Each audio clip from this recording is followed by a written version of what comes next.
देखिए, उत्तर प्रदेश से लेकर उत्तराखंड, पंजाब, मणिपुर, गोवा इन 5 राज्यों के रिजल्ट कल सामने आ जाएंगे। कल सुबह 8 बजे से ही मतगणना का जो प्रोसेस है वो शुरू हो जाएगा और शाम को आते आते आपको बता दें तस्वीर साफ हो जाएगी कि इन 5 राज्यों में कौन कौन सी पार्टियां सरकार बना रही हैं। इसी पर हमारे संवाददाता अवनीश कुमार लखनऊ से और सुरेंद्र ढाका देहरादून से हमारे साथ लाइव जुड़ चुके हैं हमारे संवाददाता। सबसे पहले तो अवनीश का रुख करेंगे, लखनऊ से हमारे साथ जुड़े हुए हैं। अवनीश, सबसे पहले तो तैयारियों को लेकर जानकारी दीजिए कि कल मतगणना को लेकर क्या कुछ तैयारियां, कितनी सुरक्षा व्यवस्था, और साथ ही साथ ये भी क्योंकि देखिए अब तो डबल हो गई होगी सुरक्षा व्यवस्था, क्योंकि कल जिस तरह से अखिलेश यादव हमलावर दिखाई दिए और सुरक्षा को लेकर कई सवाल उन्होंने खड़े किए, बीजेपी को भी एक बार फिर से निशाने पर लिया, तो अब तो और भी ज्यादा सुरक्षा के वहां पर इंतजाम किए जा रहे होंगे, क्योंकि चुनाव आयोग खुद ही कह रहा था कि आज पूरे दिन वो ऑब्जर्व करेगा इन तमाम चीजों को। जी बिल्कुल, देखिए कल मतगणना होनी है, उससे पहले निर्वाचन आयोग सभी जनपद के जिला निर्वाचन अधिकारियों और पुलिस के अफसरों के साथ एक वीडियो कॉन्फ्रेंसिंग कर रही है और इस वीडियो कॉन्फ्रेंसिंग के जरिए सुरक्षा का इंतजाम करने के निर्देश जारी किए जा रहे हैं। तो साफ है कि कल सुबह 8 बजे से मतगणना शुरू होगी और जितनी भी पोलिंग पार्टियां हैं वह सुबह 6 बजे मतगणना स्थल पर पहुंच जाएंगी। 2 घंटे की तैयारी का समय मिलेगा। उसके बाद 8 बजे सबसे पहले पोस्टल बैलेट और सर्विस बैलेट दोनों को ओपन किया जाएगा, उनकी काउंटिंग की जाएगी, उसके बाद ईवीएम को खोला जाएगा। तो इस दौरान सुरक्षा के जो कड़े इंतजाम है वो कर दिए गए हैं, क्योंकि लगातार विपक्षी दल ईवीएम पर सवाल उठा रही है, अफसरों की कार्यप्रणाली पर सवाल उठा रही है और उसी का नतीजा देखने को मिला था कि वाराणसी हो, चाहे आगरा हो, चाहे सोनभद्र हो, चाहे बरेली हो, वहाँ पे हंगामा देखने को मिला और देर रात तक जितने भी समाजवादी पार्टी के प्रत्याशी थे वो स्ट्रांग रूम पहुंच गए। लेकिन उससे पहले निर्वाचन आयोग ने अपनी तरफ से सफाई दी है कि जो भी वाहन पकड़े गए हैं वो वाहन है जहाँ पे जो भी पोलिंग पार्टियां हैं उनको ट्रेनिंग दी जानी है। तो आज 9 तारीख है, आज सुबह 10 बजे से वहां पे ट्रेनिंग शुरू हो चुकी है। तो ट्रेनिंग के लिए यह ईवीएम और वीवीपैट ले जाया गया ताकि उनको प्रशिक्षित किया जा सके, ताकि शांतिपूर्ण तरीके से, निष्पक्ष और पारदर्शी तरीके से मतगणना की जाए। हालांकि जो व्यवस्था बनाई गई है उसमें हर टेबल पर एक मतगणना पर्यवेक्षक की तैनाती होगी, एक माइक्रो ऑब्जर्वर की तैनाती होगी, एक चतुर्थ श्रेणी के कर्मचारी की तैनाती होगी, एक मतगणना सहायक की कर्मचारी की तैनाती होगी और साथ ही जो प्रत्याशी होगा उसका एक पोलिंग एजेंट वहां पे होगा।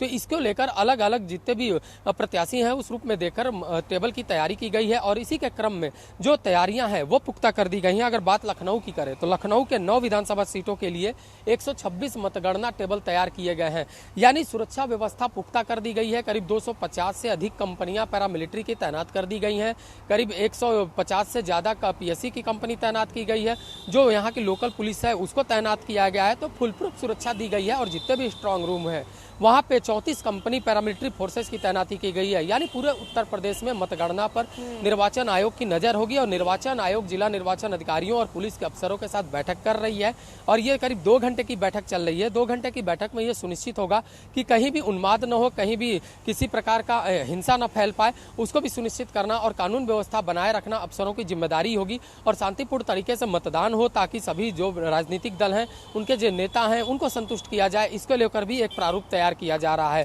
तो साफ है कि निर्वाचन आयोग अपनी तरफ से सफाई दे रहा है, तैयारियां भी कर रहा है, वहीं विपक्षी दल भी अपनी कमर कस ली है कि अगर कहीं किसी प्रकार की लापरवाही होती है, किसी प्रकार की दिक्कत होती है तो उसका वो विरोध करने के लिए तैयार है। हालांकि भारतीय जनता पार्टी ने लगातार अपनी तरफ से बयान जारी किया है कि यह हार की खींच है। जिस तरीके से जो सर्वे आया है उस सर्वे में भारतीय जनता पार्टी को बहुमत मिलता हुआ दिख रहा है और उसी का गुस्सा विपक्षी दल उतार रहा है। जो प्रेस कॉन्फ्रेंस की गई उसमें भी वो चीज नजर आई।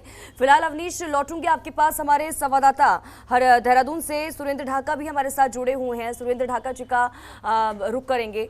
सुरेंद्र जी, सबसे पहले तो ये बताइए कि कल मतगणना को लेकर वहां पर क्या कुछ तैयारियां निर्वाचन आयोग की तरफ से, और साथ ही साथ ये भी बताइएगा क्योंकि देखिए जो इससे पहले जो बाकी मीडिया एजेंसीज की तरफ से जो सामने निकल कर आया है कि अगर हम उत्तराखंड की बात करें तो यहाँ पर 50-50 की फाइट नजर आ रही है।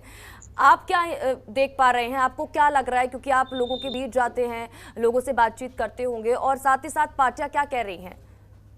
देखिए स्वाति, एक चीज समझनी होगी, जिस तरह कल से आपने उत्तर प्रदेश में देखा और जब चुनाव खत्म हुए थे तो हरीश रावत ने एक वीडियो भी लोड किए, वीडियो सोशल मीडिया पर डाला था और कहा था कि पोस्टल बैलेट में ये क्या हो रहा है। चुनाव आयोग से जांच की मांग भी की थी। एक कर्मचारी बैठकर उन पोस्टल बैलेट को भर रहा था सबके और वो एक ही पार्टी के चिन्हों पर निशान लगा रहा था। तो हरीश रावत ने एक वीडियो जारी की। तो उसके बाद अब कल आपने उत्तर प्रदेश में देखा जिस तरह हंगामा हो, उसके बाद राष्ट्रीय लोकदल के नेता हैं जयंत चौधरी, उनका भी उन्होंने एक ट्वीट किया और अपनी सोशल मीडिया फेसबुक पेज से भी किया कि अब वोट डाल दिया है, आप लोगों ने मेहनत की है, उसे बचाने की जिम्मेदारी भी अब आपकी है। 24 घंटे हैं और मेहनत करिए। यही हाल उत्तराखंड में भी। उत्तराखंड की स्थिति अगर आप देखेंगे तो दोनों ही राजनीतिक पार्टियां सर्वे को लेकर सवाल खड़े कर रही हैं। भारतीय जनता पार्टी तो गदगद है, क्योंकि जिस तरह उनको चाणक्य ने और तमाम जो एजेंसियां हैं उन्होंने पूर्ण बहुमत की, प्रचंड बहुमत की जो सरकार दिखाई है, उसको लेकर वो आश्वस्त है। लेकिन आप देखेंगे कि दोनों ही राजनीतिक पार्टियों ने अपनी तैयारी में कोई कसर नहीं छोड़ी है। कल रात भर हाई लेवल मीटिंग चली है उत्तराखंड में दोनों ही राजनीतिक पार्टियों के कार्यालयों में। अब कांग्रेस ने जो इतने प्रत्याशी हैं और जो जीत के दावे, जिनकी प्रचंड जीत की उम्मीद कांग्रेस कर रही है, उनको कांग्रेस कल से तैयारी में है कि उन्हें राजस्थान भेजा जाएगा या छत्तीसगढ़ भेजा जाएगा। तो कांग्रेस ने एक प्लान तैयार कर लिया है।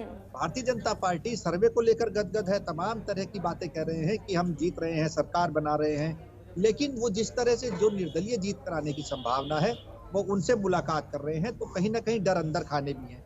भारतीय जनता पार्टी ने अपने तमाम बड़े नेताओं को उत्तराखंड भेजने की तैयारी भी की है। रमेश पोखरियाल निशंक हैं, वो लगे हैं लगातार जो निर्दलीय प्रत्याशी जीत सकते हैं, जिसकी वो उम्मीद कर रहे हैं, तो उनसे उन्होंने कल मुलाकात की है। कैलाश विजयवर्गीय को उत्तराखंड भेजा गया है और वो उत्तराखंड में घूम रहे हैं और वो लगातार नेताओं के संपर्क में है, नेताओं से बात कर रहे हैं। कल जिस तरह 8 बजे सुबह जो गिनती शुरू होगी, उसके पुख्ता इंतजाम सरकार ने किए हैं और पोस्टल बैलेट की जो एक बवाल होने की उम्मीद पोस्टल बैलेट को लेकर है, तो उसको लेकर भी तमाम तरह की जो पैरामिलिट्री फोर्सेस की टुकड़ियां हैं, स्थानीय पुलिस है, उन सबको बुलाया गया है। और आप देखेंगे उत्तराखंड में अमूमन ऐसा बवाल नहीं होता है जो बहुत ज्यादा टेंशन दे, ज्यादा प्रशासन को ज्यादा मशक्कत करनी पड़े। लेकिन इस बार का जो चुनाव है वो थोड़ा अलग हुआ है और जिस तरह सर्वे आए हैं उसको लेकर भी एक अलग माहौल है, उसको लेकर भी कोई विश्वास करने को तैयार बिल्कुल, क्योंकि जिस तरह से 50-50 की फाइट यहाँ पर दिखाई दे रही है तमाम मीडिया एजेंसीज के एग्जिट पोल्स में, यहाँ पर कुछ तस्वीर अभी साफ नहीं है। क्योंकि देखिए, अगर हम उत्तर प्रदेश की बात करें तो यहाँ पर तो फाइट सपा और बीजेपी के बीच में चल रही थी और जिस तरह से एग्जिट पोल में चीजें अभी तक सामने निकल कर आई हैं उसमें बीजेपी आगे बढ़ती हुई दिखाई दे रही है। लेकिन दूसरी तरफ उत्तराखंड की अगर जी बात करें तो देखिए यहाँ पर तो कुछ पता ही नहीं चल रहा है, क्योंकि मामला 50-50 पर आकर अटक गया है। देखिए स्वाति, एक चीज समझनी होगी, उत्तराखंड के लिहाज से अगर आप देखेंगे तो उत्तराखंड की जो विधानसभा है बहुत छोटी छोटी है और मैं पश्चिम उत्तर प्रदेश से आता हूँ, वहां आप देखेंगे कि इतने वोटों पर प्रधानी का चुनाव लड़ा जाता है जितने में यहाँ कैंडिडेट विधानसभा पहुंच जाता है जितने वोटों में। तो आप अंदाजा लगाइए, बहुत छोटी छोटी विधानसभा है पहाड़ी इलाकों में। तराई के इलाके अगर छोड़ दिए जाए तो पहाड़ी इलाकों में बहुत छोटी विधानसभा है, उनको लेकर बहुत जीत हार का जो अंतर है 100, 500, 1000 वोटों का अंतर अधिकतर रहता है जी। तो आप देखेंगे कि कल जो चुनाव का जो परिणाम आएगा वो मुझे लगता है जो ये तमाम एजेंसियों ने सर्वे किया है वो कल इनको धता बता देगा, क्योंकि जिस तरह से सर्वे आ रहे हैं और जिस तरह का माहौल था। आप देखिए, एक विधायक को मंच से खड़े होकर उठक बैठक, कान पकड़कर वो उठक बैठक लगाकर जनता से माफी मांग रहा है, कह रहा है गलती हो गई है, वोट दे दीजिए। यही हाल उत्तराखंड में है। जैसे ही वोटिंग खत्म हुई, लक्सर से विधायक हैं बीजेपी के संजय गुप्ता, वो कह रहे हैं मेरे साथ पार्टी के बड़े नेताओं ने धोखा किया है, उन्होंने मेरे खिलाफ चुनाव लड़ाया। अगर इस तरह अंदर खाने विस्फोट है तो कैसे प्रचंड बहुमत की सरकार आ सकती है? अंदर खाने नाराजगी है, अंदर खाने तमाम एक दूसरे के खिलाफ अगर पार्टी के नेता चुनाव लड़ा रहे हैं, बागी होकर चुनाव लड़ रहे हैं, तो ऐसे में कांग्रेस आश्वस्त है पूरी तरह से, भारतीय जनता पार्टी भी आश्वस्त है। अब देखेंगे कल जब 8 बजे गिनती शुरू होगी पोस्टल बैलेट के बाद जैसे जैसे आगे चलेंगे और कौन जीत कर आता है तो अभी भविष्य के गर्त में है। लेकिन फिलहाल दोनों पार्टियां अपने विधायकों को घेरने की तैयारी में लग गई हैं। स्वागत। बिल्कुल ठीक है सुरेंद्र जी, लौटूंगी आपके पास। तो हमारे ब्यूरो चीफ सुरेंद्र ढाका जी हमें जानकारी दे रहे थे कि वहाँ पर किस तरह की व्यवस्था की गई है कल मतगणना को लेकर, और साथ ही साथ जो एग्जिट पोल में सामने कर आया उसकी भी स्थिति साफ की यहाँ पर। फिलहाल लौटूंगे आपके पास सुरेंद्र जी। ओपी शर्मा हमारे संवाददाता हमारे साथ लाइव जुड़ चुके हैं चंडीगढ़ से। एक बार ओपी का भी रुख करेंगे। चंडीगढ़ में देखिए, आम आदमी पार्टी अगर एग्जिट पोल की बात करें तो इस बार सरकार बनाती हुई दिखाई दे रही है, लेकिन देखिए ये जो चीज़ है असल में कल ही तस्वीर साफ हो गई। ये सिर्फ एग्जिट पोल के नतीजे हैं जो तमाम मीडिया एजेंसीज की तरफ से सामने आ रहे हैं। ओपी, जानकारी चाहेंगे सबसे पहले तो मतगणना को लेकर क्या कुछ तैयारियां वहां पर की गई हैं निर्वाचन आयोग की तरफ से? सबसे पहले तो ये बात बताइए। देखिए स्वाति, अगर पंजाब की बात करें तो कल पंजाब में जो है सुबह 8 जी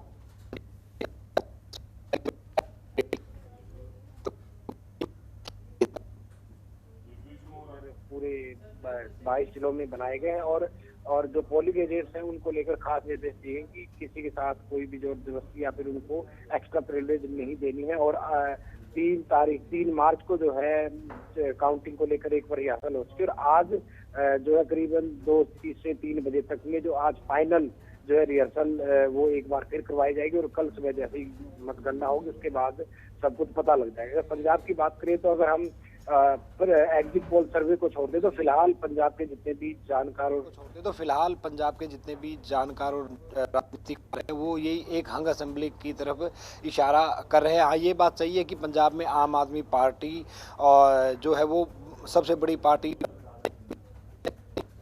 मुकाबला है, वो कांग्रेस के साथ मुकाबला नहीं था। वो अगर मतगणना के बाद के आंकड़े या चर्चाएं और या हालात देखें तो वो जो मुख्य मुकाबला था वो कहीं ना कहीं श्रोमणी अकाली दल और आम आदमी पार्टी के बीच में था। इन दोनों पार्टियों के बीच में करीबन 5 से 7 सीटों का अंतर रहने की उम्मीद है। वहीं बीजेपी की बात करें तो ऐसी स्थिति में अगर हंग असेंबली आती है और पंजाब में श्रोमणी अकाली दल और बीजेपी मिलकर सरकार बना सकती है तो इस बात में कोई शक नहीं है कि बीजेपी जो है श्रोमणी अकाली दल के साथ जो है वो चली जाएगी। बिल्कुल। और अगर जिस तरह से एग्जिट पोल में नतीजा आम आदमी पार्टी की तरफ जाते हुए दिखाई दे रहे हैं ओपी, तो देखिए ये गलत कहना नहीं होगा कि इसका फायदा दिल्ली में भी होगा, क्योंकि जो चुनाव दिल्ली में होने वाले हैं उसमें भी इसका असर पड़ता हुआ दिखाई देगा।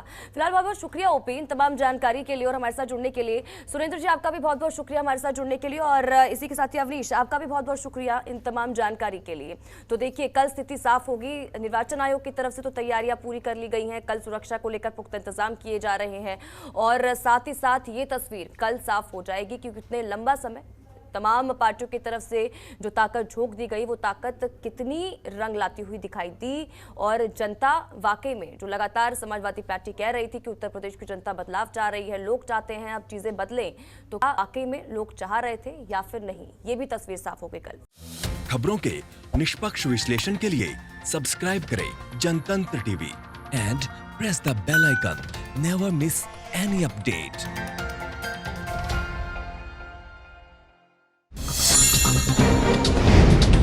डाउनलोड कीजिए जनतंत्र टीवी ऐप को, जो कि अवेलेबल है गूगल प्ले और ऐप स्टोर पर। अधिक जानकारी के लिए अभी डाउनलोड करें।